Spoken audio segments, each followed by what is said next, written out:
Start.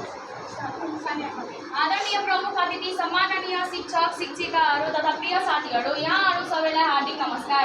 आज कक्षा 9का विद्यार्थीहरूले वन विनाश रोकौ वन संरक्षण गरौँ भन्ने सशक्त सन्देश बोकेको एक सानो नाटक तयार पारेर प्रस्तुत गर्दैछन्। यस नाटक मार्फत रुख काट्ने, जङ्गलमा हुने लापरवाही र त्यसबाट वातावरणमा पर्ने नकारात्मक प्रभावलाई देखाउँदै वन संरक्षणको महत्त्व उजागर गरिएको छ, जसमा केही गाउँलेहरू तीर्थ गएका छन् र पात्रमा इसाई स्मृति, सुमेरो, प्रत्युषा, ऐश्वर्या, सपना, आविषा, प्रसिद्धि, खुसबु, प्रेरणा, ईशिका अभिनय गर्दैछन्। हामी सबैलाई वन जोगाउने, रुख रोप्ने र वातावरण संरक्षण गर्ने प्रेरणा मिलोस् भन्ने उद्देश्य साथ तयार गरिएको यो नाटक ध्यानपूर्वक हेरी यसको सन्देशलाई आत्मसात गरिदिनु हुन हार्दिक अनुरोध गर्दछौँ। अब कक्षा 9का विद्यार्थीद्वारा प्रस्तुत नाटक हेरेर साथ दिनुहोस्। वन हाम्रो जीवनको आधार हो। रुखले अक्सिजन दिन्छ, वातावरण सन्तुलित राख्छ र वर्षा गराउन मद्दत गर्छ। तर रुख काट्ने र जङ्गलमा चुटुटहरू फाल्ने जस्ता लापरवाहीका कारण वन विनाश र डढेलोको खतरा बढ्दै गएको छ। यो नाटक मार्फत वन संरक्षणको सन्देश दिन्छौँ।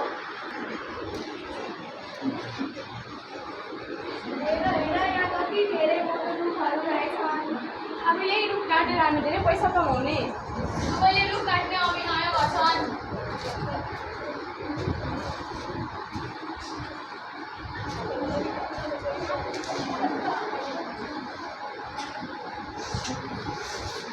रुख काटिसकेपछि दुईजना चुरोट खाने व्यक्ति आउँछन्।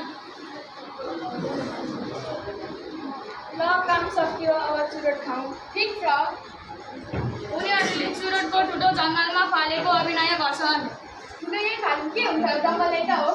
एउटा गाउँले त्यहाँ आउँछ। केटीहरू बसेर यहाँ चुरोट खाँदै ठुलो हालेर हामीले त हाम्रो जङ्गलमा आग लागिदिनु छ। यो कुरा गाउँलेहरूलाई भन्नुपर्छ। ऊ दौडेर जान्छ र बाँकी गाउँलेलाई सुनाउँछ। गाउँले हो त्यहाँ त रुख काटेर सबै रुखका आगाहरू लगेर बेच्न लागेर यता केटीहरू बसेर चुरोट खाँदै ठुलो हाल्दाखेरि त हाम्रो जङ्गलमा आग लागिदिनु छ। बाँकी गाउँले आउँछन्। यो कसले यस्तो काम गर्यो? वन हाम्रो सम्पत्ति हो, यसलाई नष्ट गर्नु हुँदैन। हेर हेर, यी केटीहरूले चुरोट खाएकै, यो त तो श्यामेकी छोरी होइन, अनि यो सुरेश कि त्यही त म वहाँ तीर्थ गएका बेलामा यसरी बिग्रेर हिँडेका। हेर हेर यिनीहरूलाई, हेर हेर, झन् यिनीहरू रुख काटेका, यसरी हुँदैन, प्रहरी बोलाउनै पर्छ। होइन प्रहरी नबोलाउनुहोस्, तर हामी केही पैसा दिन्छौँ। हेर हेर, झन् यिनीहरू हामीलाई पैसाको लोभ दिन्छन्। यी चुरोट खाने केटीहरू खुद्दा हाँस्दैछन्। हामीले आफ्नो पैसाको खाएको, तपाईँको पैसाको खाएको होइन त, किन तपाईँलाई टाउको दुखेको? झन् सम्झाउन खोज्दा मुखमुखे लाग्दैछ। यिनीहरूलाई त यत्तिकै छोड्नु हुँदैन, यिनीहरूलाई त यसरी छोड्नु हुँदैन। सबै झगडा गर्न थाल्छ।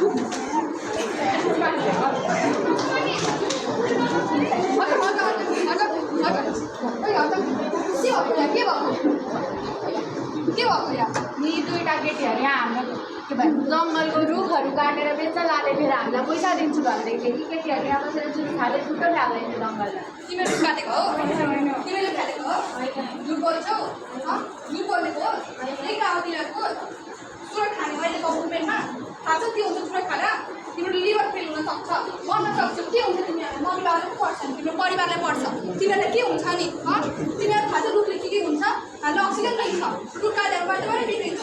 यस्तै हो तिनीहरू त, यस्तै हो। तिमीलाई त 1 वर्षदेखि 15 वर्षसम्म के हुन्छ? 10,000देखि 1 लाखसम्मको जुरिवाना हुन सक्छ। जब होइन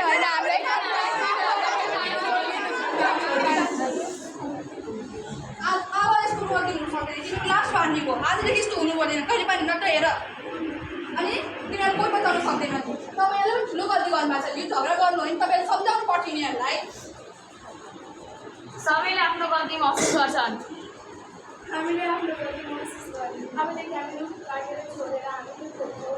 अबदेखि हामी जङ्गलमा चुरोट खाँदैनौँ र चुरोट खान छोड्छौँ। हामीले यसबाट सन्देश दिएको। अबदेखि हामी पनि गर्दैन, त्यस्तो अरूलाई पनि गर्न दिँदैनौँ। अब म एक विद्यार्थीलाई यस नाटकको शिक्षा बताउन आग्रह गर्छु। हाम्रो साझा सम्पत्ति हो। एउटा रुख हुर्किन धेरै वर्ष लाग्छ, तर एउटा रुख काट्न केही मिनट मात्र लाग्छ। त्यसैले रुख काट्यो भने रुख रोप्ने बानी बसाऊ। जङ्गलमा आगो लाग्न सक्ने कुनै पनि काम नगरौ। वन जोगाऊ, वातावरण जोगाऊ र भविष्य सुरक्षित बनाऊ। विद्यार्थीलाई पुरा नाटकको निष्कर्ष बताउन आग्रह गर्दछु। वन विनाशले जलवायु परिवर्तन, डढेलो, पानीका स्रोतहरू सुक्ने, वन्यजन्तुको वासस्थान नष्ट हुने र वातावरणको सन्तुलन बिगार्ने जस्ता धेरै समस्याहरू निम्त्याउँछ। त्यसैले हामी सबैले वन संरक्षणमा जिम्मेवार भएर भूमिका निर्वाह गर्नुपर्छ। अब सबैले आफ्नो तर्फबाट एउटा नारा बताउँदै हुनुहुन्छ। रुख रोप्ने बानी बसालौ, पृथ्वीलाई हराभरा बनाऊ। आज रुख रोपौँ, भोलि स्वच्छ हावा पाऊ। रुख रोपौँ, भविष्य बचाऊ। वृक्षारोपण गरौँ, जलवायु परिवर्तन रोकौँ। हरियो वन स्वास्थ्य जीवन। एक रुख हजार भाषा। वन हाम्रो जीवन हो र यसको संरक्षण गर्न हाम्रो कर्तव्य हो। वन रोपण गरौँ, हरियाली बढाऊ। वन बढाऊ, वातावरण जोगाऊ। रुख रोप्ने प्रकृतिको साँचो माया हो। वन रोपण गरौँ, समृद्ध नेपाल बनाऊ। एक व्यक्ति एक रुख हराभरा सुख।